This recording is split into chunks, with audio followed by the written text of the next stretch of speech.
Fala pessoal, tudo bem com vocês? O Fluminense é o campeão carioca legitimamente. O time de Fernando Diniz engoliu a equipe de Vitor Pereira no Maracanã. Um 4-1 com requintes de crueldade. O Marcelo, hein? Que jogador masterclass. E o Arias e o Cano, pra variar, também jogaram muito. Vamos falar sobre tudo isso? Futuro do Vitor Pereira, aquela coisa toda, exaltação ao trabalho do Diniz, muita coisa. Chega mais, eu sou o Chico Garcia, inscreva-se no canal e vamos juntos!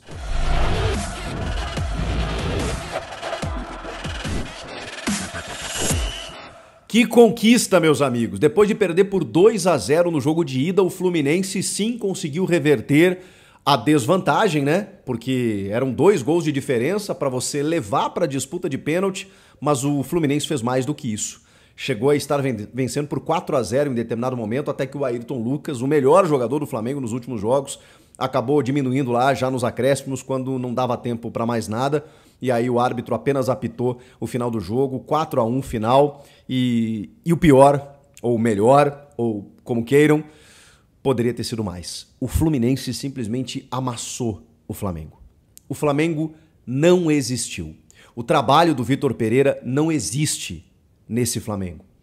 E aí, por mais que a gente entenda que, na verdade, o Vitor Pereira é um grande comandado de uma operação decidida, definida pela diretoria rubro-negra para fazer algumas trocas no elenco, para tentar tirar alguns acomodados, fazer algumas rupturas e tudo mais, porque é isso.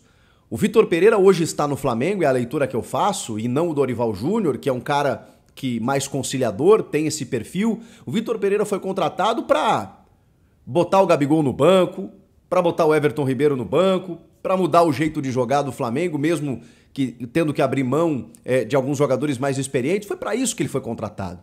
Só que a grande questão é que não importa o time que o Flamengo entra em campo. Pode ser o time que se parece mais com o dos últimos tempos, pode ser um time completamente novo, com o Matheus França, que está jogando muito realmente, é uma joia que tem o Flamengo, com o Ayrton Lucas como ala, pode ser de 3 zagueiros, não importa, o Flamengo não joga bem. O Flamengo tem raros momentos de bom futebol, porque tem um elenco maravilhoso, tem jogadores que poderiam estar jogando muito mais. Pela lógica, esse Flamengo era para passar por cima de qualquer time, é que o Fluminense também é um bom time, mas era para ter feito um embate muito superior. O primeiro jogo, quando o Flamengo vence por 2-0, é um resultado muito enganoso, gente. Muito enganoso, porque o Flamengo consegue a sua vitória muito depois do Fluminense ter dominado o primeiro tempo e ter perdido chances incríveis. Era para o Fluminense ter vencido já o primeiro jogo, mas aí não foi efetivo. O Flamengo conseguiu encontrar gols porque tem qualidade para isso, tanto com o Ayrton Lucas quanto com o Pedro. Numa boa jogada do Ayrton Lucas, tem a expulsão do Samuel Xavier, tem a não expulsão do Léo Pereira, num pontapé por trás em cima do Arias que estava entrando para fazer o gol. Tudo isso contribuiu para que o Flamengo vencesse o primeiro jogo por 2-0. Mas claro que é uma vantagem ainda significativa, né? O Flamengo jogando no Maracanã com a sua capacidade, né? Começando com o Gabigol, eu acho até que a escalação dele inicial ela foi interessante. Dentro de um modelo, me pareceu assim, dentro do que ele estava jogando, com 3 zagueiros, né? Tá bem. Thiago Maia, Gerson, Gabigol, Cebolinha, Pedro, botou teoricamente os melhores. Só que assim, quem é que arma esse time? Apenas 2 jogadores no meio-campo, como o Thiago Maia e o Gerson, sendo que no meio-campo reside talvez uma das principais armas desse Fluminense, né? Que é a troca de passes, que é a aproximação entre os setores, que é o fato de você ter 2 jogadores geniais como Paulo Henrique Ganso e Marcelo. É um esculacho você ter 2 jogadores desse nível no teu meio de campo. Porque o Marcelo, que inclusive defendeu muito bem, e aí, cara, o time do Diniz ele fez um negócio maluco, porque o Alexander, que é lateral esquerdo, ele joga pelo lado, mas também acabava fechando por dentro. O Marcelo jogou solto. O Marcelo jogou livre, ao mesmo tempo com muita leitura tática no jogo defensivo. Então, sem a bola, ele descia para fazer o setor pelo lado esquerdo e eu vi o Marcelo tirando muitas bolas da área do Fluminense quando o Flamengo atacava. É um jogador cerebral, de uma leitura absurda e com a bola no pé, eu vou dizer a verdade aqui, é um dos jogadores mais habilidosos que eu já vi jogando futebol, em toda a minha vida. O Marcelo sempre foi isso. Seja como lateral, seja como meia, seja como ponta, seja como no Real Madrid. seja no próprio Fluminense, ele sempre foi um jogador que me encantou. Qualidade técnica absurda. E não é à toa, né? Que jogou tantos anos no Real Madrid e quando saiu de lá, saiu com muitas homenagens do Clube Merengue, o maior clube do mundo, porque o que ele fez lá, enquanto esteve lá, foi impressionante. Esse Marcelo, mesmo numa outra fase da carreira, tem muita qualidade, gente. Tem muita qualidade. E ele começa a vencer o título para o Fluminense. Primeiro quando joga, né? Desde o começo. Porque aí, como eu disse, faz a leitura no ataque e na defesa. Jogador que todo treinador gostaria de ter no campo. E aí, quando ele faz o primeiro gol, depois do Fluminense já começar pressionando demais o Flamengo, o gol estava amadurecendo, só que aí ele tira um coelho da cartola, né? Aí tem coisas que o futebol ele explica até a página 2, que a estatística ela não cruza essa linha, que é quando o jogador da qualidade técnica ele faz o diferente, ele faz o que ninguém espera. Ele recebe uma bola dentro da área e dá um drible desconcertante, passa por mais um marcador e desfere um chute no ângulo indefensável. E aí, todo mundo comemorando, ele ainda faz assim, ó, calma. Foi só o primeiro. O Fluminense tinha que tirar 2 gols de vantagem, só para quebrar a vantagem do Flamengo. O Marcelo sabia disso, mas o gol sai no primeiro tempo, num período até cedo do jogo. Em seguida, o Cano faz o segundo gol, um gol no limite do impedimento, precisou da revisão do VAR. O Cano, impressionante, né? O Cano precisa de um toque na bola e ele resolve. A bola chuta, ele chuta, tira do Santos, a bola bate no pé da trave e entra. E o Santos já vinha fazendo outras defesas. Tem uma impressionante no chute do Alexander, né? Numa jogada do Paulo Henrique Ganso, John Arias. Cara, dá gosto de ver o Fluminense jogar. Dá gosto. O Diniz não estava na beira do campo, porque ele foi expulso no primeiro jogo. E você vê, assim, em cada passe, em cada centímetro do gramado, você vê o dedo desse treinador. Que sempre foi muito injustiçado. Primeiro porque ele sempre foi ousado demais. E você paga um preço, às vezes, por exagerar na dose. E ele fez isso no começo da carreira dele no Audax, depois quando pegou o próprio Fluminense, depois o Atlético Paranaense, o São Paulo, onde ele já estava numa outra fase, num outro estágio, bem mais equilibrado.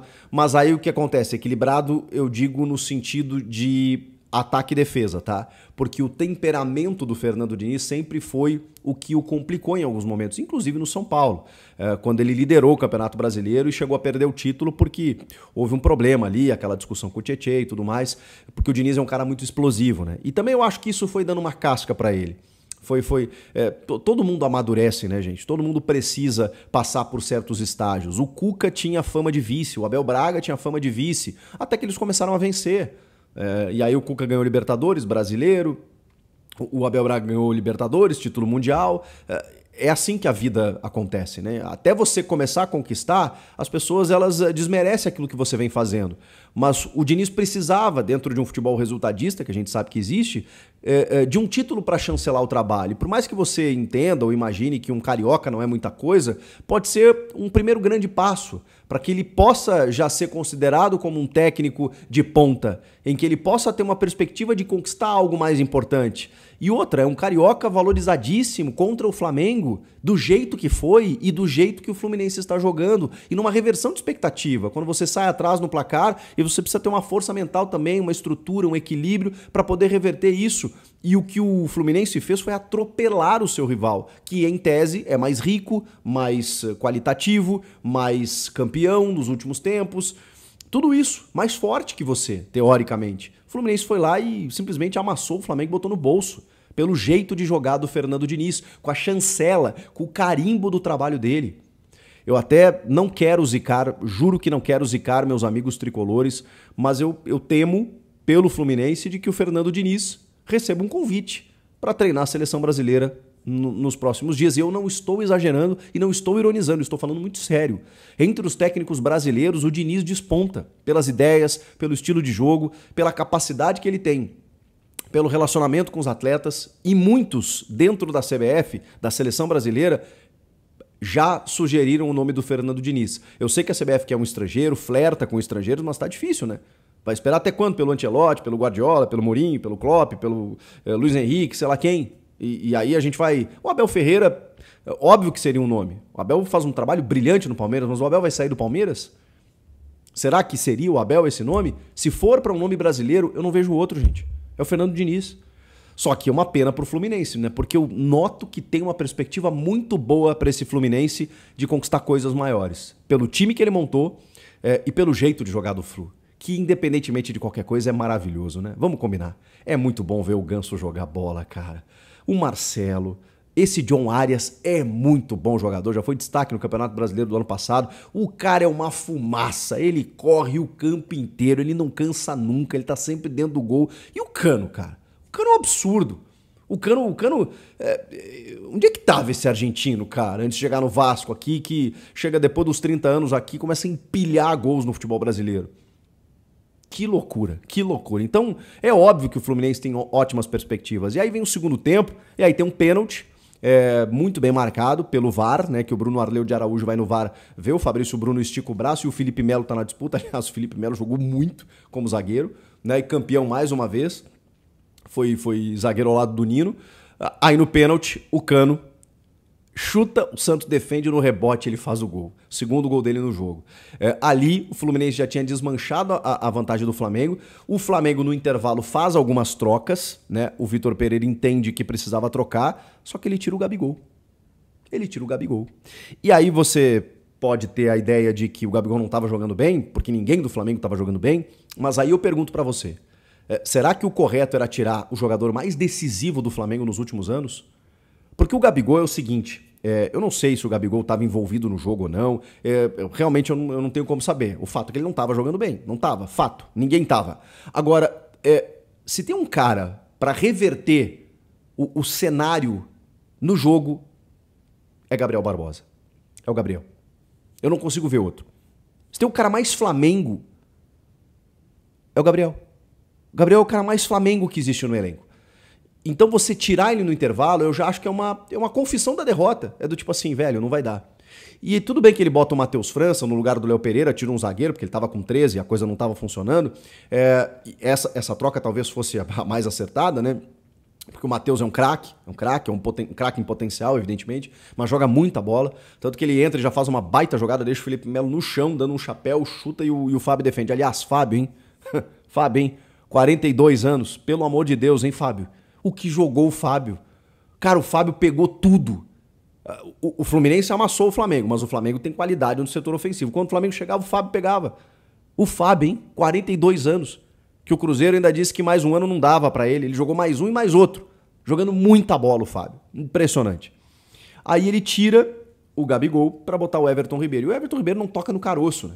O Everton Ribeiro tá visivelmente abalado, abatido, desmotivado, porque perdeu a titularidade, tá no último ano de contrato, o Flamengo não chama pra renovar.